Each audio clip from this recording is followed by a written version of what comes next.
Hello students, welcome to the Edutap CTET online classes. कैसे हो आप लोग? उम्मीद करती हूँ सब बढ़िया ही होंगे। और कैसी चल रही है सब बच्चों की तैयारी सीटेट की? किसी का कमेंट मैंने पढ़ा था, उसमें डाउट था कि जो हम लास्ट की 2 वीडियोस में टर्म्स डिस्कस करी थी साइकोलॉजी की, काफ़ी इंपॉर्टेंट टर्म्स और उनसे रिलेटेड क्वेश्चन। तो किसी बच्चे का डाउट था कि वो कह रहे थे कि मैम अगर सेल्फ रेगुलेशन और ऑटोनॉमी दोनों आ जाते हैं। देखो ऐसा नहीं होता है, दोनों लगभग मिलती जुलती टर्म्स हैं, कभी भी इकट्ठे नहीं आते। अभी भी जितनी बार उसके क्वेश्चंस आए हैं या तो सेल्फ रेगुलेशन का आता है या ऑटोनॉमी का आता है। और इन केस बाई चांस अगर आ भी जाए तो ऑफकोर्स उस चीज का आपको ग्रेस मार्क्स मिलेगा, क्योंकि दोनों की जो डेफिनेशंस मैंने बताई थी तो लगभग सेम है। इसलिए आप ऐसे मत वरी करा करिए, ठीक है? तो बेसिक बस कंसेप्ट क्लियर हो। बाकी ये होता है कि क्वेश्चंस आपको पता है एक दो गलत डल ही जाते हैं, तो पेपर में कई बार सेम हो जाते हैं आंसर्स, तो उसके ग्रेस मार्क्स आपको मिल जाते हैं। एंड सीटेट के फॉर्म्स प्लीज भरना शुरू कर दे जिन बच्चों ने अभी तक नहीं भरा है, क्योंकि एंड में फिर साइट ओवरलोड हो जाती है। एंड जो भी आप वीडियोस देखते प्लीज उसको लाइक करें और शेयर करें और कमेंट करके जरूर बताएं। एंड जिन्होंने भी अब तक कोर्स नहीं परचेज किया, जो फर्स्ट टाइम है, प्लीज वो कोर्स को एक बार जरूर परचेज किया और देखिए कि काफी अच्छा कोर्स है, एक एक चीज प्रॉपर समझाई हुई है। और पिछली बार का रिजल्ट हमारा इतना अच्छा था कि लगभग ऑलमोस्ट बच्चों ने जिन्होंने कोर्स परचेज किया था सबका सीटेट क्लियर हुआ है। तो आई वुड रियली रिकमेंड जिन बच्चों ने अभी तक नहीं परचेज किया, प्लीज एक बार कोर्स को जरूर परचेज किए। मेरी गारंटी है कि आपका सीटेट क्लियर होगा प्रॉपरली अगर आप सारी वीडियोस को देखेंगे और प्रॉपरली हर क्वेश्चन को जो आपके प्रैक्टिस सेट डाले हुए प्रीवियस ईयर डिस्कस किए उनको प्रॉपरली करेंगे। आज का जो सेशन आपको दिख रहा है वो लगभग इसी पे ही रहेगा, जर्नली इंपॉर्टेंट पेडागोजी क्वेश्चंस जो काफी टेट के एग्जाम्स में घूमते रहते हैं, रिपीट रहते हैं, एक ही कंसेप्ट पे रहते हैं। तो आज हम ये डिस्कस करेंगे। सबसे पहले पिछली बार 700 प्लस स्टूडेंट्स थे जिन्होंने सीटेट को क्लियर किए थे, और उम्मीद है कि इस बार इससे ज्यादा बच्चे क्लियर करेंगे।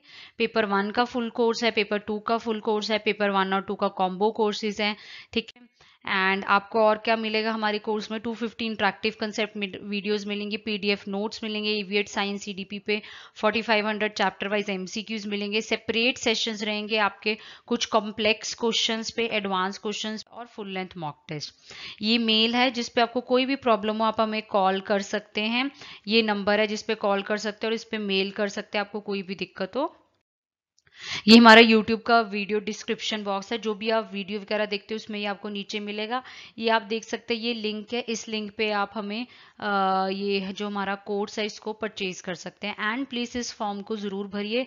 जब भी आप फॉर्म भरेंगे तो हम आपको गाइड करेंगे कि क्या हमारा कोर्स है, कैसे कैसे हमने चैप्टर्स डिवाइड किए हुए हैं। लगभग there are 35 to 36 chapter psychology में, हर टॉपिक वाइज है, थ्योरीज वाइज है, लर्निंग का चैप्टर, जैसा जैसा आपका सीटेट सिलेबस में लिखा हुआ ना वैसे प्रॉपरली आपके चैप्टर डिवाइड किए हुए। सिमिलरली इंग्लिश के भी स्पीकिंग का चैप्टर है, ये आपका क्रिटिकल पेडागोजी का, रेमीडियल टीचिंग का, प्रॉपरली चैप्टर विद एमसीक्यूज है। जिन बच्चों ने नई कोर्स परचेज किए प्लीज एक बार वो कोर्स परचेज करिए और देखिए कि आपको खुद फर्क पता लगेगा। And I think it is the best course, because इतने बच्चों का जैसे आप देख सकते हो सीटेट क्लियर हुआ है। चलिए स्टार्ट करते हैं फिर आज के सेशन से, ठीक है? सिंपल पेडागोजी क्वेश्चंस हैं, देखते हैं आप लोग क्या जवाब देते हैं। पहला क्वेश्चन जैसे कि दिख रहा है, इफ अ स्टूडेंट, कहते अगर एक बच्चा रॉन्ग आंसर देता है क्वेश्चन को जो तुमने पूछा है तो हम क्या करोगे? मैंने किसी बच्चे से क्वेश्चन पूछा और उसने उसका गलत जवाब दिया, तो बताओ क्या करेंगे? कहते कि एक अनदर क्वेश्चन पुट करो ताकि वो हिमसेल्फ अपनी गलती को समझ जाए कि मैं कहाँ गलत था, या उसको बोलो कि why his answer was wrong, उसको डांटो, या उस स्टूडेंट को बोलो कि मुझे करेक्ट आंसर दे, या दूसरे बच्चे को बोलो कि तुम आंसर दो इसका, या उसको करेक्ट आंसर बता दो। अब देखो, क्योंकि पेडागोजी का क्वेश्चन है, कंसेप्ट को हमेशा ध्यान रखना है। एक हमने कोर्स में एरर्स का चैप्टर भी बनाया हुआ है, जिन बच्चों ने अभी तक पढ़ा होगा वो कोर्स के अंदर चैप्टर, उसमें स्पेशली लिखा हुआ है कभी भी बच्चे की गलती के लिए उसको डांटना नहीं है, उसको पनिश नहीं करना नहीं है, उसको एकदम जवाब नहीं देना किसी चीज का, ना ही उसको टोकना है। सबसे बेस्ट तरीका होता है कि बच्चे को कुछ और क्वेश्चन पूछ के या उसको और कोई बात करके आप उसको खुद रियलाइज करने दो अपनी गलती, और वो भी बहुत प्यार से। इससे जो छोटा बच्चा है वो जल्दी सीखेगा। तो इसमें आंसर सबसे जो बेस्ट आंसर है वो है आपका फर्स्ट। आप put up another question so that he himself, वो खुद रियलाइज करे कि उसका आंसर रॉन्ग था। इससे बच्चा सीखेगा रेदर देन उसको टोकने से, पनिश करने से। ठीक है, ये चीजों का बहुत असर पड़ता है। ठीक है, अगर अपब्रिंगिंग भी बच्चों की ऐसी की जाए ना, बच्चे जल्दी सीखेंगे और जल्दी अपनी गलतियों को खुद समझेंगे। जब पेरेंट्स टोक देते हैं या उसकी गलती को वो करते हैं, बच्चा वैसे ही डर जाता है, नेक्स्ट टाइम वो जो उसका कॉन्फिडेंस भी है वो भी अंदर से मर जाता है, इसलिए वो नेक्स्ट टाइम करता नहीं। तो आपने ध्यान रखना है। ये एचटेट का आई थिंक क्वेश्चन था, सेम क्वेश्चन ऐसा ही सीटेट में आ चुका थी।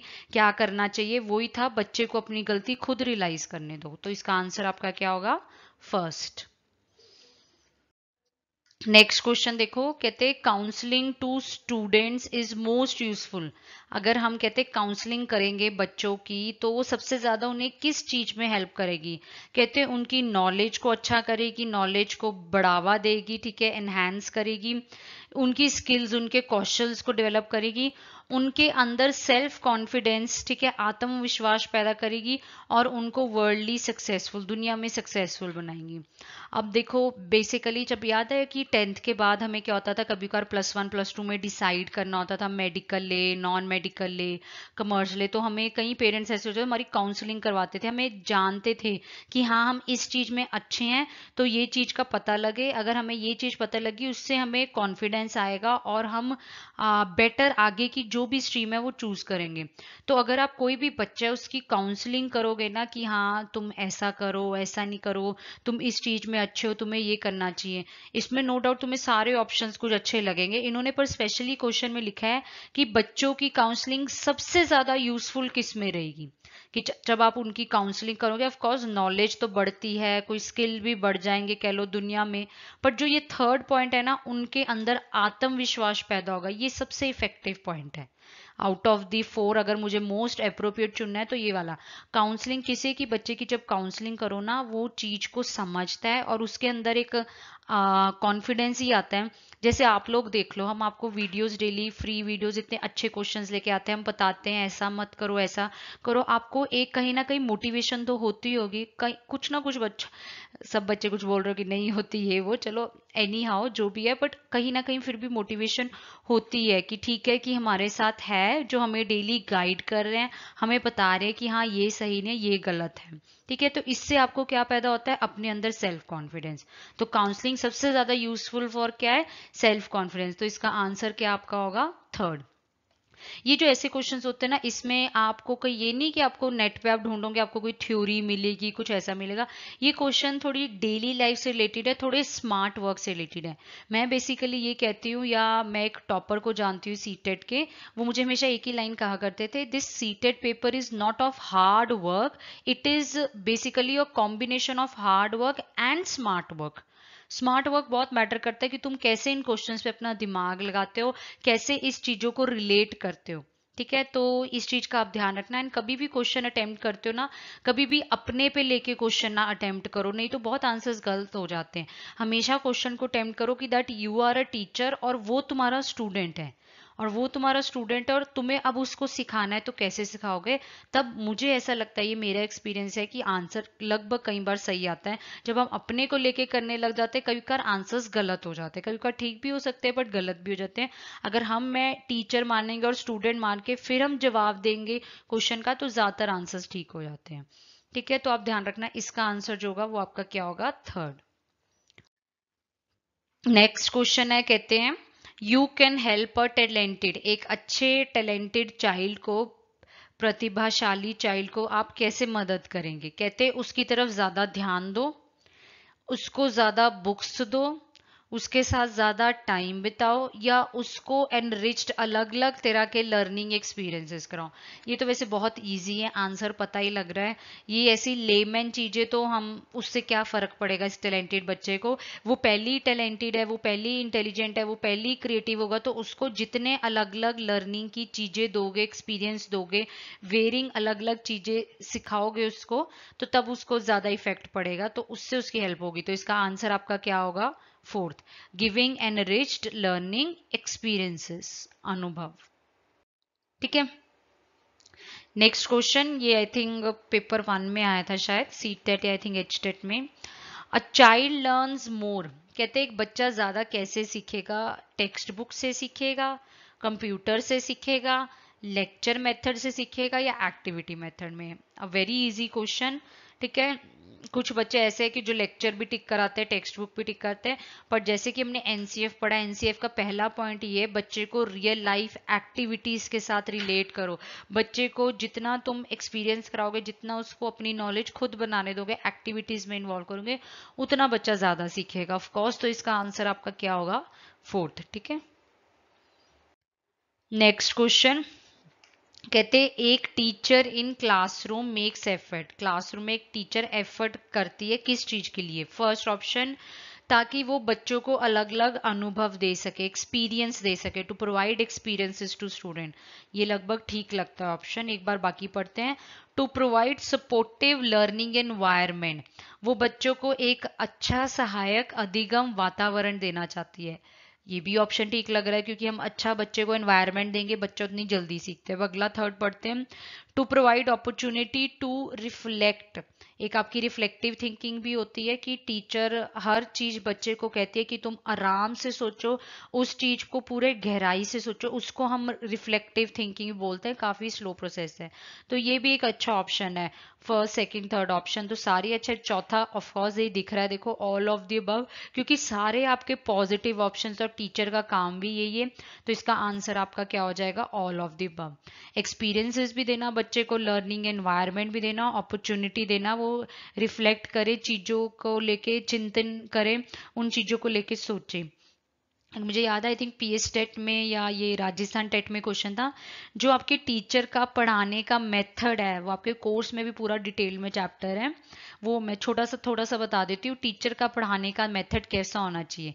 3 लेवल्स होते हैं आपके टीचिंग के। सबसे नीचे वाला लेवल होता है मेमोरी, दूसरा लेवल होता है अंडरस्टैंडिंग, और सबसे टॉप का लेवल होता है रिफ्लेक्टिव टीचिंग। तो उसमें 4 ऑप्शंस थे, ठीक है। कई बच्चों को नहीं पता था, वो अंडरस्टैंडिंग टिक करें, पर टॉप मोस्ट लेवल होता है वो होता है रिफ्लेक्टिव टीचिंग, जिसमें टीचर हर चीज बच्चे को आराम आराम से समझाती है, स्लोली समझाती है, और हर चीज को बोलती है कि हर चीज पे तुम अपनी रोशनी पाओ कि क्या चीज कैसे है। उसको हम बोलते हैं रिफ्लेक्टिव टीचिंग कह लो या रिफ्लेक्टिव थिंकिंग कह लो। तो टीचर का पढ़ाने का मेथड हमेशा रिफ्लेक्टिव होना चाहिए, ठीक है, ध्यान रखना। ये आपको 3 स्टेजेस मिल जाएंगी लेवल्स ऑफ टीचिंग की। तो इसका तो आंसर आपका क्या है, fourth, all of the above. Next question कहते हैं students learn in a variety of ways, बच्चे काफी सारे तरीकों से सीखते हैं। कैसे, जब टीचर लेक्चर देती है, ये तो नहीं होगा, जब वो एक्सपेरिमेंट कराती है, डिस्कशन होता है, क्वेश्चंस पूछे जाते हैं, एक्टिविटीज होती है, एंड थ्रू, ये देखो अलेन रिफ्लेक्शन, चिंतन करके। ये लग रहा है लगभग आंसर कि हाँ यही होगा। एक बार थर्ड देख लेते हैं। हमेशा क्वेश्चंस पूरे पढ़ा करो, कई बार बच्चे फटाफट लगता है कि हाँ यही होगा, टिक कर देते, बट सारे पढ़ा करो।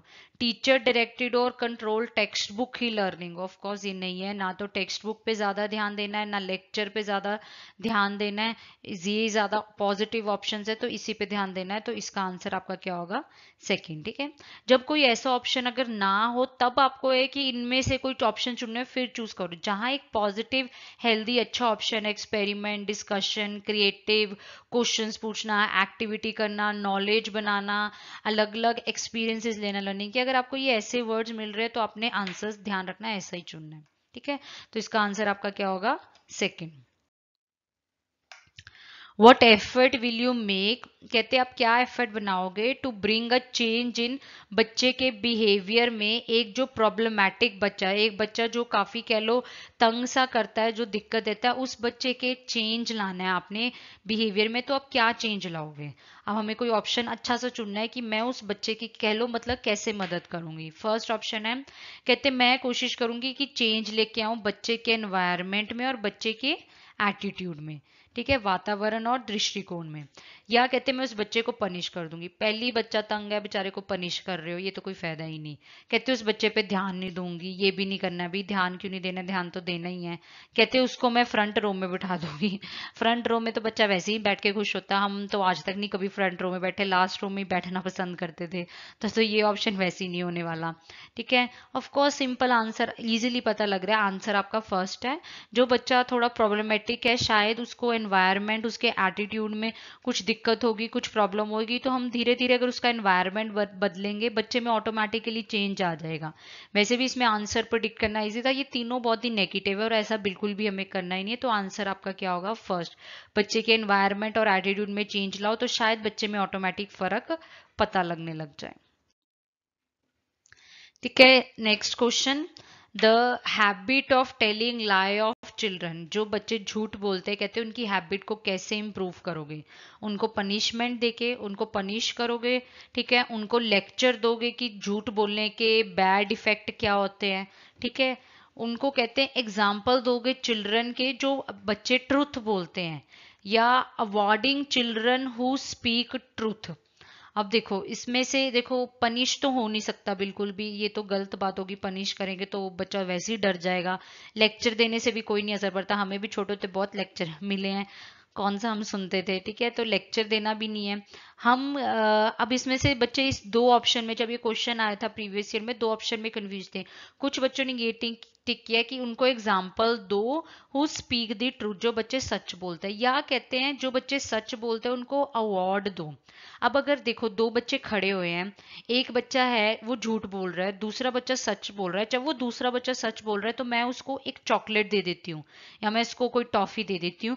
जब ये जो दूसरा बच्चा जो झूठ बोल रहा था ना, ये उसे देखेगा कि अच्छा इसने सच बोला तो मैडम ने इसको चॉकलेट दी, मैं भी कल को सच बोलूंगा तो मैडम मुझे भी चॉकलेट देंगी। तो अगर हम ये ऐसे काम करेंगे, ये बंडूरा की भी थोड़ी ना बच्चे ऑब्जर्व करते हैं, ऑब्जर्वेशन लर्निंग, ऑब्जर्व करना बच्चों को, या एक स्किनर का कंसेप्ट, अगर बच्चों को रीइंफोर्समेंट दिखाओ या करो उससे फर्क पड़ेगा। तो इसमें जो सबसे बेस्ट ऑप्शन है जिससे एन इफेक्टिव पड़ेगा बच्चे पे असर कि वो झूठ नहीं बोलेगा, दैट विल बी फोर्थ। जो बच्चे सच बोलते हैं उनको अवार्ड दो, ऑटोमेटिकली क्लास में जो बच्चा झूठ बोलता है ना उस पर असर पड़ेगा, एक दिन ना सही, दो दिन ना सही, तीसरे दिन पड़ेगा। एग्जाम्पल ठीक है, एग्जाम्पल दे सकते हैं जो बच्चे सच बोल रहे हैं, बट इतना असर नहीं पड़ेगा बच्चे में। हाँ, अगर ये देखो फोर्थ ऑप्शन ना होता तो ऑटोमेटिकली मैं थर्ड ही चुनती, कोई बचता ही ना यहाँ अगर नन ऑफ दीज होता। But fourth option is a very good option, बच्चे ऑब्जर्व करके ज्यादा सीखते, तो इसका आंसर आपका क्या होगा? Fourth, awarding children who speak the truth.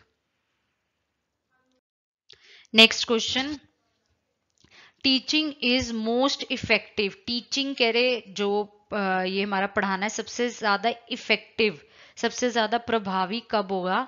जब बच्चे उस सब्जेक्ट में इंटरेस्ट लेंगे, रुचि दिखाएंगे, या कहते टीचर को डीप नॉलेज है सब्जेक्ट की, या कहते स्टूडेंट्स को पढ़ाया जाए उनके मेंटल लेवल के अकॉर्डिंग, या सेम सब्जेक्ट मैटर को रिपीट करो अगेन एंड अगेन, बार बार। अब देखो इसमें से पहले मैं ऑप्शन डिलीट करूं, अगर मैं फोर्थ की बात करूं, फोर्थ नहीं बनता कि सेम को रिपीट पढ़ाओ, ये तो वैसे ही बोरिंग हो जाएगा बार बार पढ़ाओ। सेकंड, अगर मैं ऑप्शन देखूं टीचर को डीप नॉलेज, ऑफ कोर्स अगर वो टीचिंग कर रही है तो उसको अपने सब्जेक्ट की नॉलेज होनी चाहिए, टीचिंग तब भी इफेक्टिव नहीं है। बच्चों को पढ़ाया जाए according to their mental level, ये बात तो ऑफ कोर्स ट्रू ही है अब कि हम मेंटल लेवल के अकॉर्डिंग बच्चों को पढ़ाते हैं। फिफ्थ क्लास के बच्चे को फिफ्थ का सिलेबस है, सिक्स क्लास के बच्चे को सिक्स का सिलेबस है, सेवेंथ के साथ हम कौन सा उनको हायर पढ़ाते हैं कि जो उनसे ना हो सके। इसके लिए टीचिंग सबसे ज्यादा इफेक्टिव ऑफ कोर्स हमेशा तभी है जब स्टूडेंट्स इंटरेस्ट दिखा रहे हैं सब्जेक्ट में। जब अगर स्टूडेंट्स इंटरेस्ट ही नहीं दिखाएंगे सब्जेक्ट में, टीचिंग का भी मन नहीं करेगा, टीचर का मन ही नहीं करेगा। अगर एक क्लास में ना एक वो होती है हारमोनी सी होती है कि एक लिंक सा होता है, वो टीचर स्टूडेंट का अगर बन जाए टीचिंग में कि बच्चा इंटरेस्ट दिखा रहा है, टीचर का भी उतना इफेक्ट होगा कि वो टीचिंग बहुत अच्छी चल रही है, तो एक कनेक्शन चल रहा है दोनों का, और उससे क्या होता है जो बच्चे का रिजल्ट होता है वो बहुत अच्छा आता है। अगर बच्चे ने इंटरेस्ट ही नहीं दिखाया सब्जेक्ट में, वो क्लास में बोर हो रहा है कुछ नहीं, तो वो टीचिंग कहते इफेक्टिव है ही नहीं। टीचिंग मोस्ट इफेक्टिव, कि टीचिंग मोस्ट इफेक्टिव मतलब रिजल्ट टीचिंग से अच्छा तभी आएगा जब स्टूडेंट्स उस सब्जेक्ट के अंदर इंटरेस्ट दिखाएंगे। ठीक है, तो इसका आंसर क्या हो जाएगा आपका? फर्स्ट। आज का लास्ट क्वेश्चन ये, आई थिंक ये शायद पहले भी डिस्कस किए, पर चलो फिर डिस्कस कर लेते हैं। सिंपल क्वेश्चन है, लर्निंग है, आप जो लर्निंग सीखते हो ऑफ कोर्स ये एक्टिव प्रोसेस है, ठीक है, ऑफ कोर्स लर्निंग एक्टिव होनी भी चाहिए, ठीक है। तो कहते क्यों ये एक्टिव प्रोसेस है? क्योंकि कहते learning takes place when there is, कुछ इंफॉर्मेशन देते हैं हम लर्नर को, उसको कुछ जानकारी देते हैं, इसलिए लर्निंग एक्टिव प्रोसेस है। ये कोई लॉजिक नहीं बनता। ठीक है, लर्निंग रेफर्स टू रट्टा लगाना, रट्टा ये तो हम कहते ही नहीं है कि रट्टा होना ही नहीं चाहिए। ठीक है, कहते हैं जो नॉलेज है it is constructed by learner, जो नॉलेज है वो लर्नर अपने आप खुद बनाता है, जो नॉलेज को है ये कुछ लग रहा है कि अपने आप बच्चे अपने ज्ञान को खुद निर्माण करता है, या कहते हैं learning is only govern by biological factor, ये भी बात बिल्कुल ट्रू नहीं है। ठीक है, हमने अभी टर्म्स डिस्कस ही करी थी, कंस्ट्रक्टिविज्म हो गया, ऑटोनॉमी, सेल्फ रेगुलेशन। जब बच्चा अपनी नॉलेज को खुद कंस्ट्रक्ट कर रहा है, खुद बना रहा है, तो तभी उसके लिए लर्निंग एक एक्टिव प्रोसेस रहेगा, तभी वो सीखेगा। रट्टा नहीं लगवाना, सिर्फ बायोलॉजिकल का असर तो पड़ता ही नहीं लर्निंग पे, ये वैसे ही नहीं ऑप्शन बनता। ऑफ कोर्स इसमें आंसर क्या बनेगा आपका? थर्ड। ठीक है, आई होप क्लियर हुए होंगे क्वेश्चंस, कुछ कंसेप्ट समझ आ रहे होंगे। देखो, जो तो अगर मैं सीटेट पेपर की बात करूं, अगर आप पिछला पेपर भी देखो, हार्डली 2-3 क्वेश्चंस थे जो थेरेटिकल थे। ठीक है, जिसमें कि आपको रटने वाला था, याद करने वाला था, बाकी सारे question A to Z pedagogy type थे। स्पेशली पेपर 1 की अगर बात करो, कि आपको दिमाग, उसमें ऐसा नहीं कि आपने रट्टा मार के गए हो तो वो यूज हो जाएगा, थोड़ा दिमाग लगाना था, कैसे क्वेश्चंस को अटेम्प्ट करना है, ऑड वन आउट को डिलीट करो। ठीक है, ऑप्शंस को कि ये नहीं हो सकता, ये नहीं हो सकता, फिर ऑटोमेटिकली 2 बचेंगे, 2 में से 1 निकाल लोगे। और अगर आप किसी भी क्वेश्चन पे अटक जाते हो ना, 2 में आपको नहीं समझ आ रहा है मैं कौन सा चूज करूं, आप उस टाइम क्वेश्चन को छोड़ दो।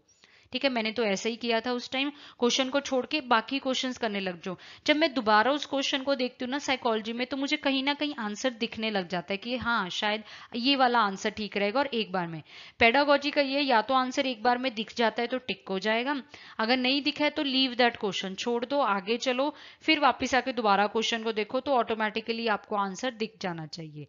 ठीक है, तो यही बेस्ट है, ना कि एक क्वेश्चन पे अटके रहो, इसलिए टाइम भी बहुत, बहुत बच्चों के पेपर छूट जाते हैं। टाइम मैनेजमेंट मैंने पढ़ा था कि बहुत ज़रूरी है। टाइम मैनेजमेंट के लिए ऑफ कोर्स बच्चे क्या होते हैं, अब जैसे अगर पिछली बार का देखो, पेपर 2 की साइकोलॉजी थोड़ी टफ आई थी। अब कई बच्चे ऐसे थे जिन्होंने 1 घंटा उसी साइकोलॉजी पे लगा दिया, ये बेवकूफ़ी वाली बात है। अगर आपको दिख रहा है कि पेपर 2 है, साइकोलॉजी थोड़ी टफ है, क्वेश्चंस नहीं अटेम्प्ट हो रहे, तो उसको छोड़ो, साइंस उठाओ, हिंदी उठाओ, इंग्लिश उठाओ, पंजाबी उठाओ, वट जो दिख रहे हैं ईजी है वो उठाओ and start doing that. Usually क्या होता है, हम पेपर में पहले साइकोलॉजी बोलते हैं बच्चे अटेम्प्ट करो, क्योंकि वो ईजी होता है। देन प्रेफरली जो पेडागोजीज आई होती है, हिंदी की, इंग्लिश की पेडागोजीज, या पंजाबी की, या संस्कृत, वट जो भी लैंग्वेज आपने चूज की है वो करो। कॉम्प्रीहेंशंस बाद में उठाओ, क्योंकि बहुत टाइम लगता है कॉम्प्रीहेंशंस को, वो पहले कभी मत करो। ठीक है, देन अपना मैथ, साइंस है, सोशल है, वो अटेम्प्ट करो, पेडागोजीज अटेम्प्ट करो। हाँ, कोई अगर लग रहा है साइकोलॉजी टफ है, क्वेश्चंस अटक रहे हैं, छोड़ दो, आगे मूव ऑन करते रहो। इस तरह टाइम मैनेजमेंट होता है। एटलीस्ट कोई 3-4 सब्जेक्ट्स पे अटके रहो, और बाद में जो देखो एंड में, यार ये तो मुझे आते थे मैं बट टाइमली सर्कल नहीं कर पाया, ये बहुत ही बुरा लगता है। और बहुत एज अ टीचर भी मेरे को काफ़ी दुख होता है जब बच्चे ऐसे बोलते हैं, तो क्योंकि आपका तो ऐसा है नहीं कि आपको पूरे नंबर ही आ जाएंगे, आप 150 में से 150 का ही आपको वो है। एटलीस्ट आप जो जो आपके टारगेट, आपको 140 लेने, आप 30 लेने हैं, तो आप प्रॉपरली हर जो आपका सेक्शन है उसको प्रॉपरली डिवाइड करके करो, कि चलो इसमें से मेरे इतने अच्छे अटेम्प्ट हो गए, इसमें से 22 अटेम्प्ट हो गए, इसमें से 23 अटेम्प्ट हो गए, ऐसे रहे। तो कोई भी जो सब्जेक्ट है उसको, जो सेक्शन है उसको छोड़ के नहीं आना है। लग रहा है कि नहीं हो रहा है तो आगे आगे अटेम्प्ट करो, पेडागोजीज अटेम्प्ट करो सबकी, जो कि ईजी होती है अगर मैं सीटेट पेपर की बात करूँ। ठीक है, एंड वंस अगेन पिछली बार 700 प्लस स्टूडेंट्स थे जिन्होंने सीटेट क्लियर किया था, इस बार उम्मीद है कि इससे ज़्यादा, इससे डबल बच्चे ही होंगे। पेपर 1 का फुल कोर्स है, 2 के फुल कोर्सेज हैं। आपको क्या मिलेगा कोर्स में? 250 interactive concept video, PDF notes मिलेंगे, EVS size, 4500 chapter wise MCQ, separate sessions रहेंगे कॉम्प्लेक्स क्वेश्चंस पे, एंड फुल मॉक टेस्ट। ये मेल है, इस पे आपको कोई भी प्रॉब्लम है आप मेल कर सकते हैं, एंड नीचे आपको नंबर दिख रहा है 8146207241, इस नंबर पे कॉल कर सकते हैं। ये आपको लिंक दिख रहा है, इस लिंक पे आप वीडियो जो हमारा कोर्स है उसको परचेज कर सकते हैं। एंड ये एक हमारा फॉर्म है, इस फॉर्म को जरूर भरिए, then we'll call you back and guide about our courses. ठीक है, and thank you, all the best, keep working hard, and bye bye.